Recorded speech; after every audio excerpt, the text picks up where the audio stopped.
la République démocratique du Congo est en train de préparer les élections pour décembre 2023. En même temps, il y a des organisations qui sont en train de se mobiliser pour prier pour la nation, pour intercéder pour que la paix règne. Et nous recevons pour vous M. Dieudonné Kanida. Bienvenue. Merci beaucoup. Vous êtes maintenant à Aldec. Je suis maintenant à Aldec. Vous savez, il était pour moi important de mener un bon combat politique en tant qu'acteur politique indépendant. Mais il était encore plus mieux d'être aux côtés de celui qui ont une vision et accompagner cette vision. Voilà pourquoi j'avais opéré mon choix pour Aldec de rejoindre cette grande machine qui est déjà en marche, en préparation pour des élections prochaines. Et voilà pourquoi j'avais signé mon adhésion officiellement. Et désormais, je suis maintenant Aldec. Tu es maintenant Aldec. Je suis Aldec. Mais on t'a vu dans plusieurs mouvements. Tu as été avec Lukulassi, tu as été partout. Jean-Marie Lukulassi, c'est un aîné, un grand frère à qui j'ai eu une très bonne collaboration, mais sans être membre de son parti politique, il faut nuancer, être proche. Et vous jouez quel rôle là-bas? Je suis cadre du parti. Non, tu joues avec chez Jean-Marie Lukulassi. Jean-Marie Lukulassi, j'étais avec lui pour autre chose. J'ai eu à travailler avec lui pour beaucoup de choses et plusieurs projets. Et nous avons eu à réaliser. Mais là cette fois-ci, vous êtes décidé de vous lancer. Je me suis vraiment lancé dans la politique active. Et je suis maintenant au sein du parti Alliance démocrate chrétienne du Congo, Aldec, qui a comme initiatrice Madame la princesse Adèle Kainda Maïna, l'intercessise de la nation, Mama Diagonèse, Mama Kipendano. Et tout ça, est-ce que le Congo a besoin de ça? Mama Kipendano, Diagonèse, écoutez, nous sommes un État laïque. Nous avons eu plusieurs présidents dans ce pays où leur confession de foi, on ne connaissait pas. Et aujourd'hui, on peut nous montrer qu'on peut être un chrétien et être un bon citoyen, et dans toutes les institutions. Voilà pourquoi Madame Adèle Kainda, en étant chrétienne d'abord, chrétienne de son État, elle a toujours vouloir promouvoir des valeurs chrétiennes là où elle est, partout où elle est. Vous avez, tout a commencé, le chef de l'État lui-même au début, je crois le mois de juin de l'année 2019, le chef de l'État avait dédié les pays entre les mains de Dieu au stade de martyr. Et Mme Adèle Kainda s'était inscrite dans le même ordre d'idées, elle aussi, de son côté. Elle a commencé la cathédrale centenaire pour implorer la grâce de Dieu pour nos FARDC et dénoncer l'agression rwandaise. Et elle est allée au stade de martyr, toujours dans la même logique d'intercéder pour les pays, d'implorer la grâce de Dieu. Et elle est allée à une marche des chrétiens pour soutenir toujours nos hommes à l'uniforme. Et le 18 juin dernier, nous étions à l'espace Ndolo où nous avions pu réunir l'ensemble de... Mais ce n'était pas plein, non? Écoutez, donc, il fallait être là. L'Église catholique Ndolo a refoulé des mondes. L'Église catholique vous a submergé. Nous sommes dans on a vu, écoutez, cher Jean-David Kilolo. Ndolo et Mélie Bino. Jean-David Kilolo. Vous savez, dans un État laïque, il n'existe pas une religion qui est supérieure aux autres. Nous sommes dans un État laïque. Nos amis de Ngunza, de Tata Onda étaient là. Ils ont mobilisé. Ils ont intercédé pour l'intégrité territoriale. Maintenant, on a Kingunza, Tata Onda, qui chrétien. Mais Sangisa, il n'est pas question de Sangisa. Chacun a prié selon sa confession de foi. Prier. C'était la prière pour la nation. Et la nation congolaise, elle est laïque. On ne pouvait pas refuser les autres de se joindre à nous. Voilà pourquoi l'intercesseur de la nation a réussi de réunir les chefs des confessions religieuses malgré leurs divergences de doctrine. Mais ils ont été là, ils ont prié pour la nation congolaise. Nous avons vu la mobilisation de nos compatriotes kimbanguistes. Mais vous n'étiez pas plein, non? Je vous dis, il y a eu plus de 5 millions de Congolais. 5 millions? 5 millions de Congolais à l'espace Ndolo. Vous imaginez le stade des martyrs, il y a 80 000 places, mais l'espace Ndolo a 5 000 places. 5 000 ou 5 millions? 5 millions, je parle de 5 millions de Congolais qui ont répondu présents, des croyants. Les chiffres ou le nombre dont on fait allusion. 5 millions. Je parle... Pas 1 million, mais 5 millions. Je parlais en connaissance de cause parce que j'ai eu à mobiliser. Et derrière moi-même... Et vous avez compté 5 millions. Moi-même, avec ma base de Funa, j'ai pu mobiliser 1000 personnes qui ont été là. Et vous imaginez les kimbanguistes de la ville de Kinshasa, les salitistes de l'armée d'Issali. Vous les avez mobilisés à leur donner quoi? Nous avons vu nos pères de la foi, Papa Kelani, Papa Pascal Mukuna, Albert Kankenza, Dodo Kamba. Et ce sont de grandes églises qui comptent de 10 000 déjà, de 10 000 fidèles. Et la chose étonnante, c'était quoi? Ces fidèles-là ont abandonné leur lieu de culte pour répondre à l'appel de l'intercesseur de la nation. Et nous avons intercédé pour la République. Et ce qui est sûr, il n'y a pas eu appel à l'offrande. Il n'y a pas eu appel, comment vous appelez ça à l'église, l'appel de fonds. Non. Nous avons intercédé. C'était la prière.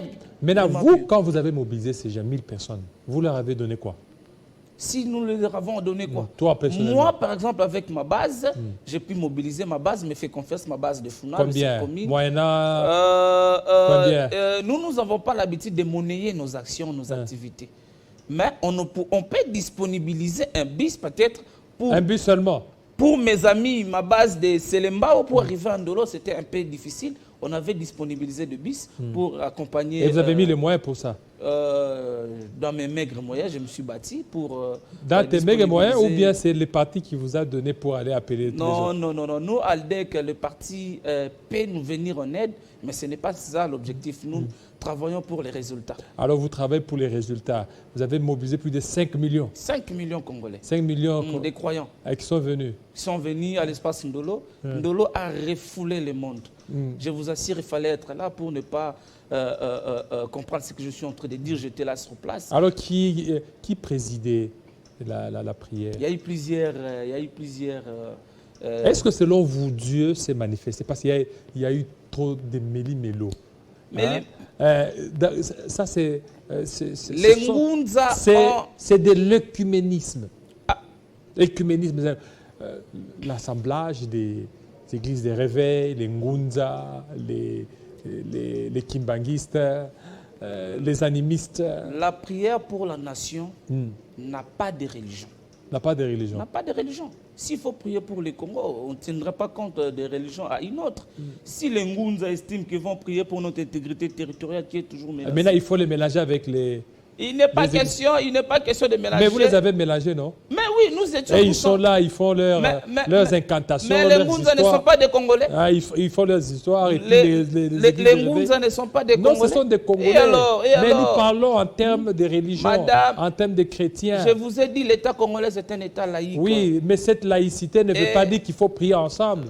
Mais qu'est-ce qui nous empêcherait de prier ensemble? Alors pourquoi il faut prier ensemble? Écoutez, c'est la première fois. L'œcuménisme. Et c'est la première fois de voir un culte écuménique. Non, l'œcuménisme. Ce n'est pas la première fois. Dans les églises de réveil, ils n'acceptent pas l'œcuménisme.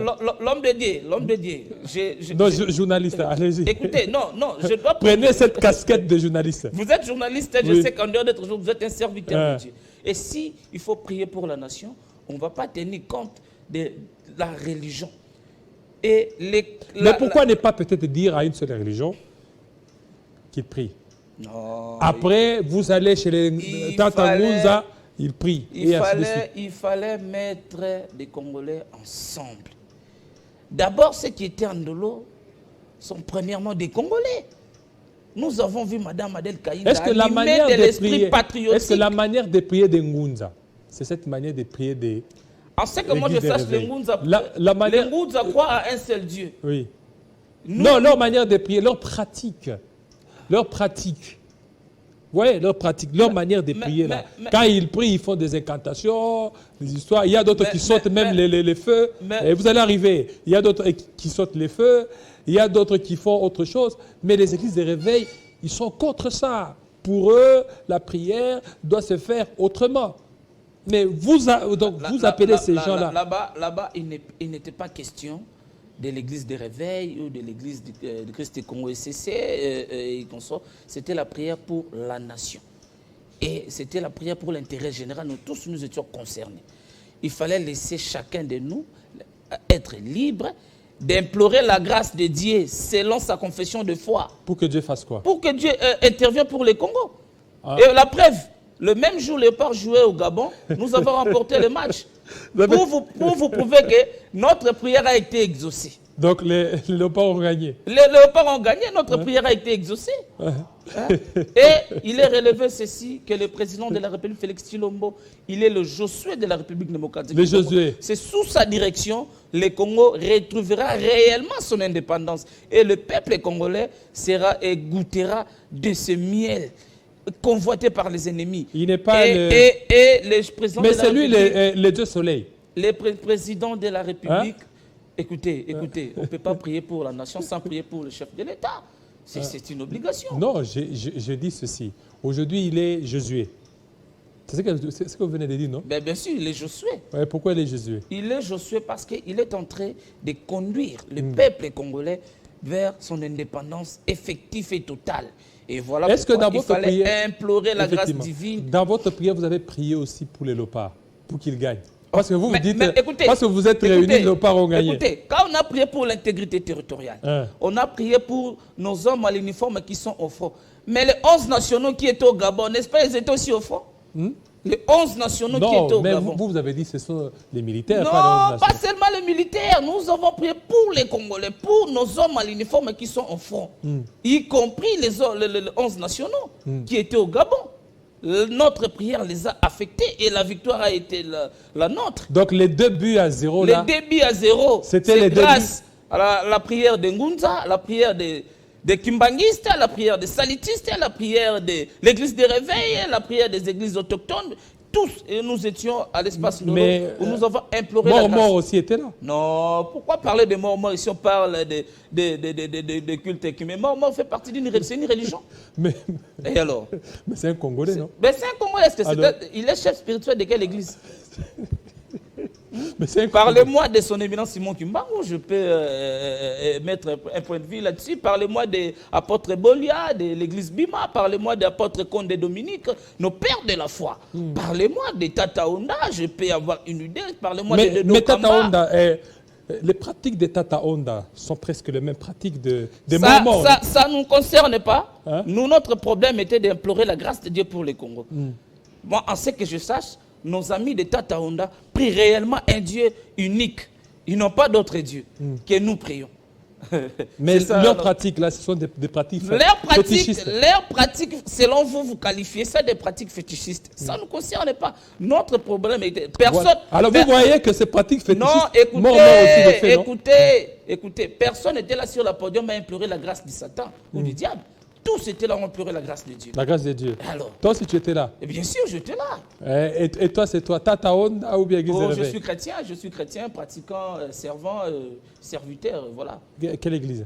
Je suis à l'église Saint-Précieux de Matongue. Saint-Précieux. Exactement. Est-ce que dans votre église Saint-Précieux, on peut accepter l'écuménisme, on peut accepter les Tata Onda? On peut accepter de prier pour la nation, c'est le plus important. Parce qu'à chaque fois, quand nous prions, quand nous organisons... Le pasteur aussi était là? Je ne l'avais pas vu, mais il n'était pas là. Mais donc, vous n'avez pas donné l'invitation? Pas nécessairement, mais ils ont été représentés. L'église des réveils a été représentée. Il y avait l'évêque général Albert Kankenza, il y avait Walo Moutienga Malachi, il y avait le président de l'Assemblée provinciale de Dokam, Godin Poyi, il y avait plusieurs, et tant d'autres, il y avait plusieurs Tambolikoki, il y avait plusieurs serviteurs de Dieu qui ont... Alors vous avez prié pour la nation. En même temps, Fayulu a déclaré ne pas faire partie du processus électoral. Parce qu'il y a eu, il y a des présomptions de fraude. Mais à quoi aura servi votre prière? Écoutez, Fayulu, avec... sa position, où moi je qualifie d'abord un non-événement et un aveu de l'échec, une fuite à l'avance. Comment une fuite à l'avance? C'est une fuite à l'avance parce qu'il est conscient de son échec. Mais vous, dans votre prière, vous avez voulu qu'il y ait la paix, l'harmonie, vous avez appelé tout le monde. Pourquoi au niveau des élections, lorsque Fayulu s'est retiré, vous êtes content? Être content comment? Vous êtes content? Mais écoutez, quand un joueur, à la veille de la compétition, s'est retiré, et comment moi, qui est prêt, je dois me déranger? Il s'est retiré parce qu'il est conscient de son échec. C'est son échec. Parce qu'il est sûr qu'il sera battu et on va le battre. Il subira peut-être... Alors, aujourd'hui, si on éliminait Matata, on éliminait Katumbi, Fayulu le parti, vous ne voyez pas que c'est un processus qui ne sera pas crédible? Il ne faut pas lier l'opposition à ces individus-là que vous citez. Alors, l'opposition, c'est qui selon toi? Il ne faut pas lier les individus. Non, c'est qui même? Parce que pour le moment, qui tiennent Est-ce que dans ces pays, d'abord, il y a l'opposition? Alors, il y a qui? Je ne vois pas l'opposition. Katumbi, Jean-David Kilolo, moi, dans ce pays, j'ai fait l'opposition. Je connais l'opposition. Toi, tu as fait l'opposition? Je connais la résistance.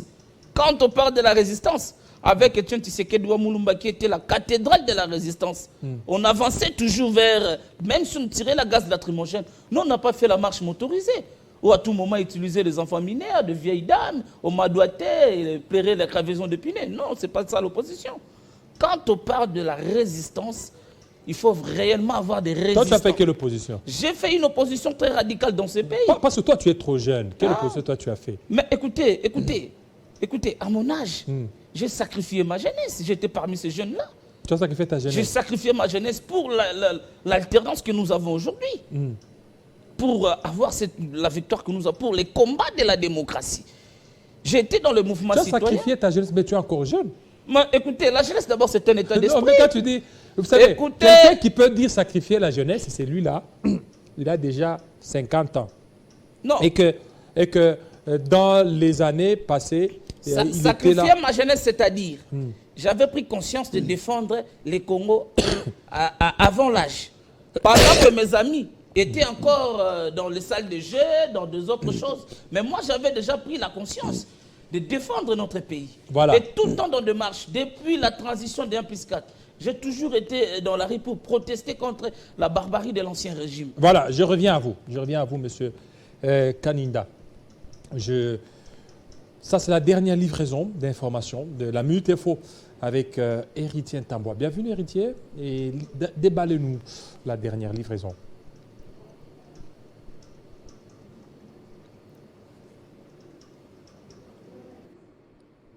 Merci beaucoup Jean-David. Bonjour à vous messieurs et dames. Place à l'actualité à présent.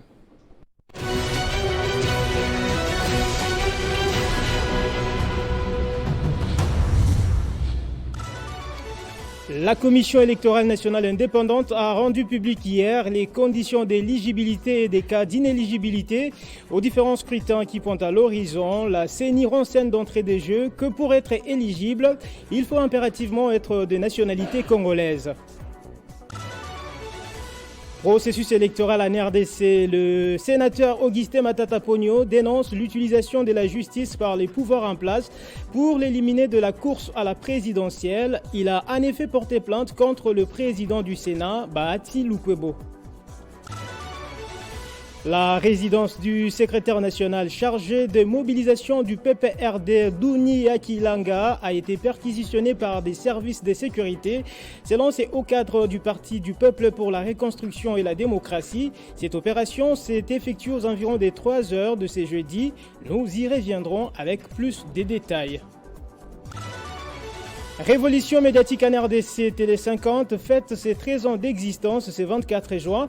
Sa ligne éditoriale inspirée par son patron Jean-Marie Kassamba fait passer avant tout les intérêts de la RDC et de ses institutions. Pour ce nouvel anniversaire, plusieurs activités sont prévues. Guerre au Soudan, l'évacuation des étudiants congolais vivant dans ces pays a débuté hier vers l'Égypte, annonce la page officielle du ministère des Affaires étrangères sur Twitter.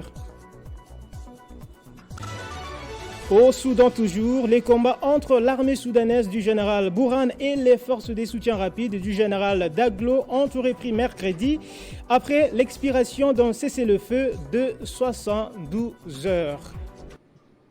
Restez avec nous, mesdames et messieurs. L'actualité reste en continu sur www.tele50.cd. Retrouvez toute l'actualité en continu sur www.tele50.cd.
Voilà, on vient de m'envoyer un message.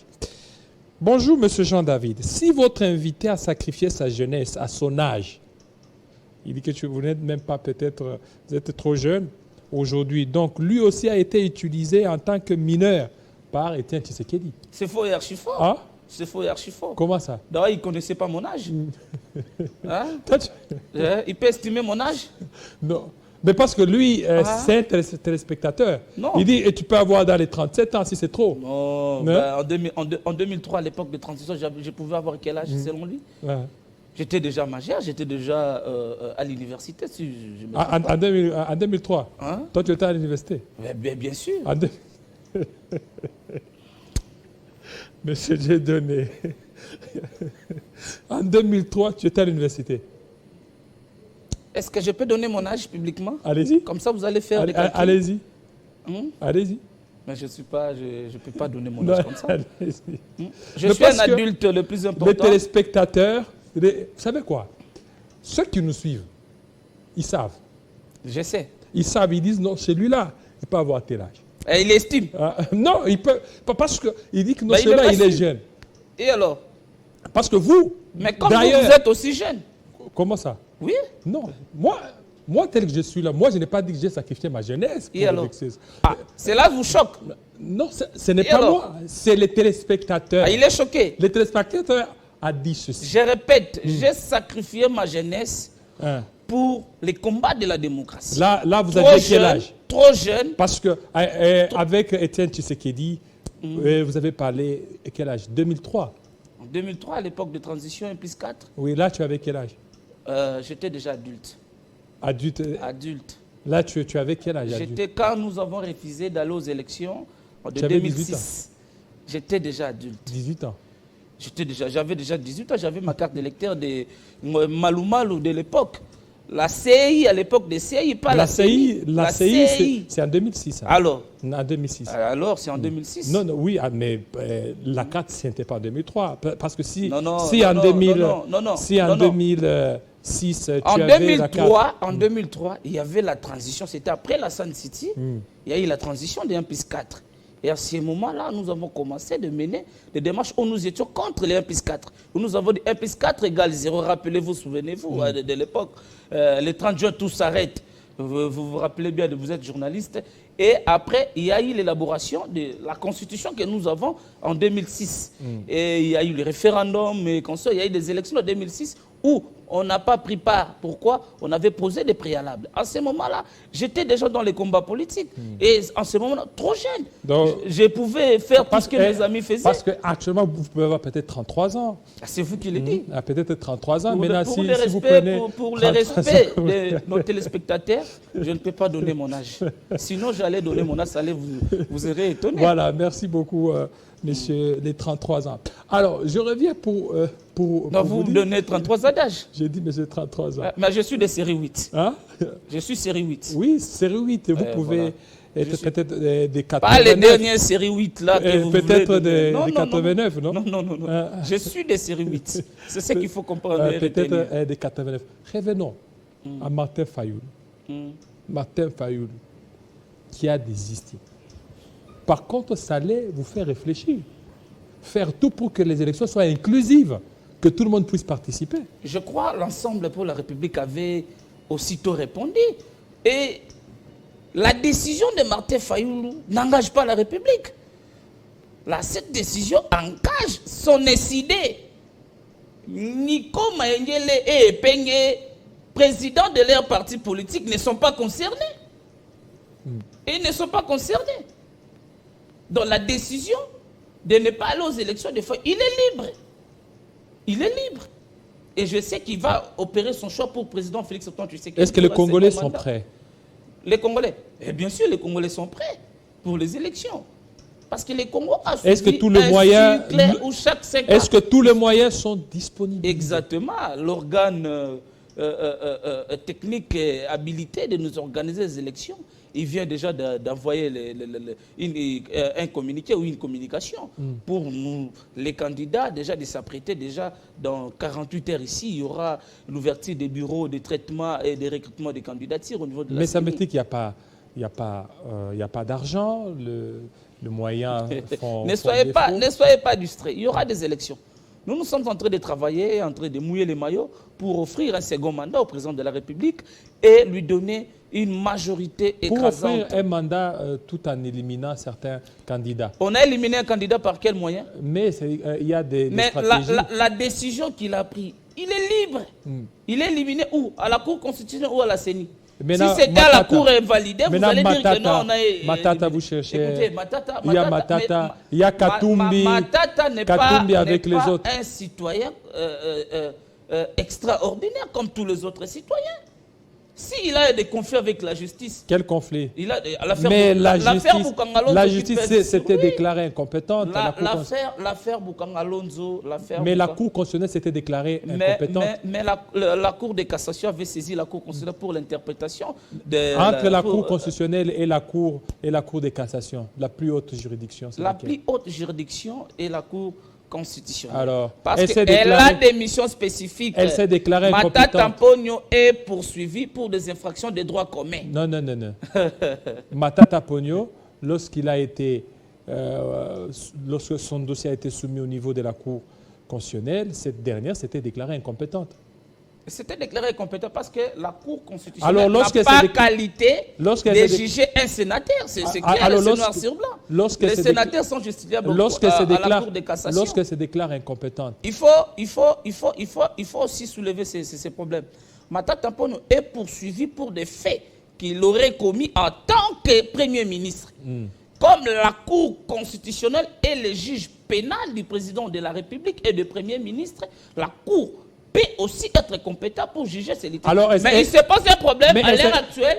Il a la qualité de sénateur. Alors ça veut dire quoi? Les sénateurs sont justiciables à la Cour de cassation. Est-ce que cette Cour de cassation a tranché? La Cour de cassation a fait quoi? La Cour de cassation avait renvoyé cette affaire au niveau de la Cour constitutionnelle. Alors, et cette dernière, c'était fait quoi? L'inconstitutionnalité pour dire le droit. Il y a eu déjà un arrêt où la Cour de cassation doit se fixer. Et vous trouvez ça c'est normal dans un état de droit où sur une affaire, il y a ces ballottements, tantôt à la Cour, tantôt à la Cour de cassation? Écoutez, cher Jean-David Kilolo, écoutez. Matata Ponyo aujourd'hui les sénateurs. Nous connaissons le juge naturel d'un sénateur. C'est la Cour de cassation. Mais il est poursuivi pas en tant que sénateur. Il est poursuivi en tant que Premier ministre. Mais aujourd'hui, il a la qualité de sénateur. Katumbi. Katumbi, c'est un Congolais. Nous attendons sa candidature à la CENI. C'est un Congolais, hein? À la CENI. Ah, voilà, jusqu'à la preuve du contraire. Parce que c'est vous qui nous avez amené. Parce que tu as reconnu qu'il est Congolais. Écoutez. Ouais. Il a été président... non, il a été gouverneur de la province ici au Congo. Il a été élu député national, député provincial, tout en étant congolais. Donc il est congolais. Et c'est vous qui nous avez relevé certaines choses, et pas vous, l'ancien camp politique. Mais parce que quand vous dites c'est vous, c'est comme non, si... pas vous, j'ai reçu. Moi, son ancienne famille politique. Non, allons-y, maintenant, Délice Sanga. Délice Sanga. C'est aussi un Congolais. Oui, non, c'est un candidat aussi. C'est un candidat à la présidence. Comme Fayoulou ne sera pas aux élections, Délice Sanga sera candidat. Matata Ponyo sera candidat, Seth Kikuni sera candidat, Andeka Djambaja, il y a Jean Baende s'est prononcé comme candidat à la présidentielle. Ils sont nombreux. Donc, qui sont nombreux? Ce sont des opposants. Des opposants, bien sûr. Maintenant, vous dites qu'il n'y a pas d'opposition. Hein? Mais ce sont des opposants médiatiques de nom. Quand on parle de l'opposition... Pour vous, l'opposition, il faut se mettre à la rue. Non, il faut... Pour vous, l'opposition, il faut seulement être sale. Parce que même Prince Peng avait dit, mais ces gens ici... Laissez-moi le temps de parler. Allez-y. L'opposition, aujourd'hui, sont incapables de mobiliser. Rien qu'une commune de Ngaba. Ils ont tenu une manifestation en Ngaba, là, ils ont été incapables de mobiliser rien qu'une seule commune. Mais ils ont été dispersés. Dispersés par qui? Par la police. Écoutez, je vais vous donner une révélation. Pendant 18 ans, il n'y a eu aucune marche qu'on nous a autorisée. Mais nous avons fait montrer à la face du monde que l'opposition est bel et bien là. Nous avons barré la route à la dictature. Nous avons refusé la loi électorale qui conditionnait les élections par le recensement. C'est ce que l'opposition n'a pas pu faire. Est-ce que l'opposition aujourd'hui peut évaluer toutes leurs activités? Quel est le résultat?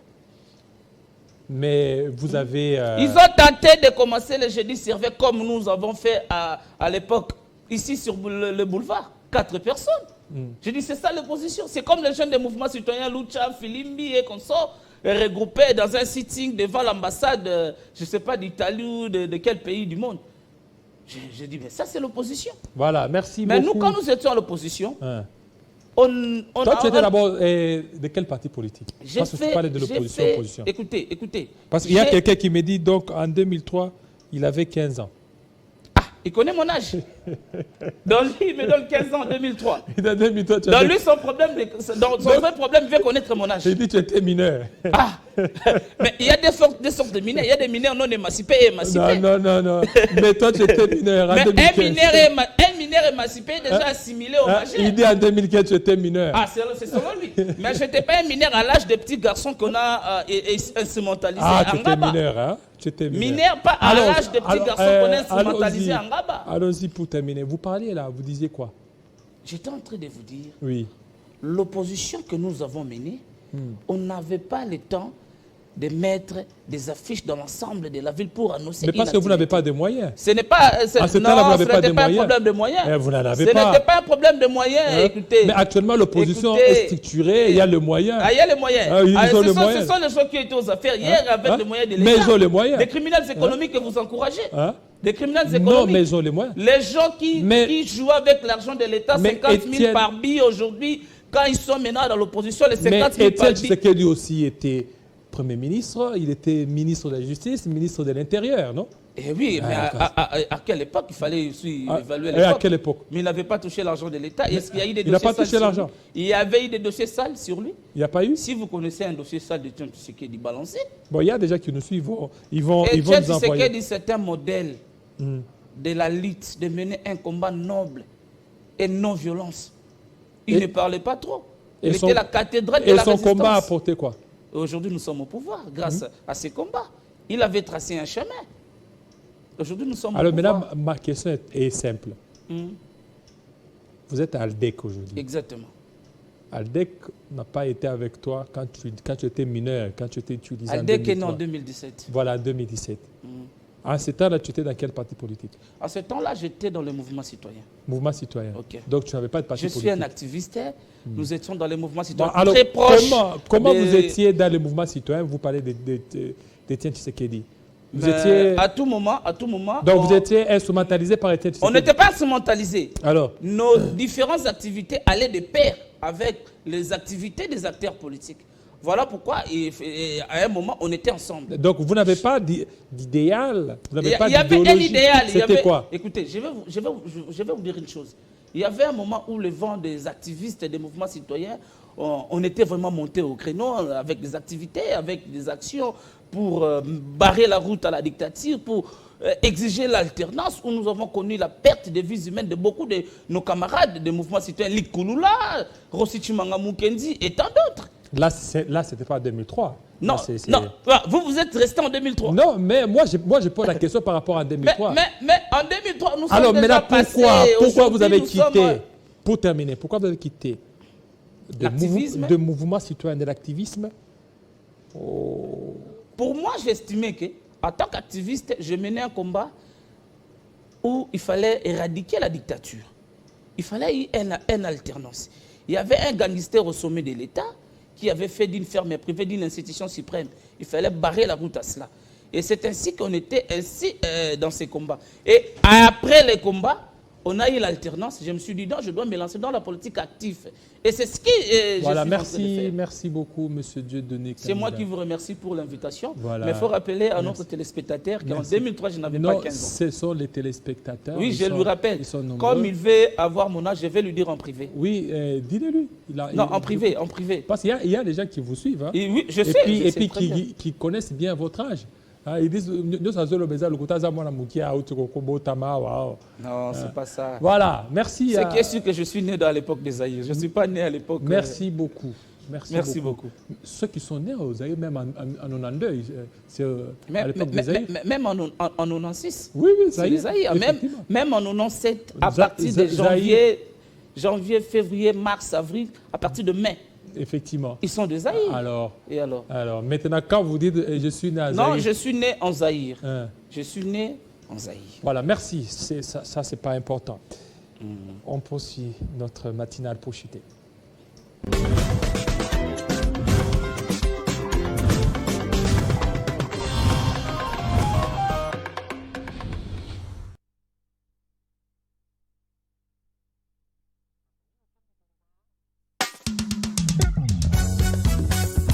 La stabilité du monde s'échoue en Afrique. Peuple africain, réveillons-nous.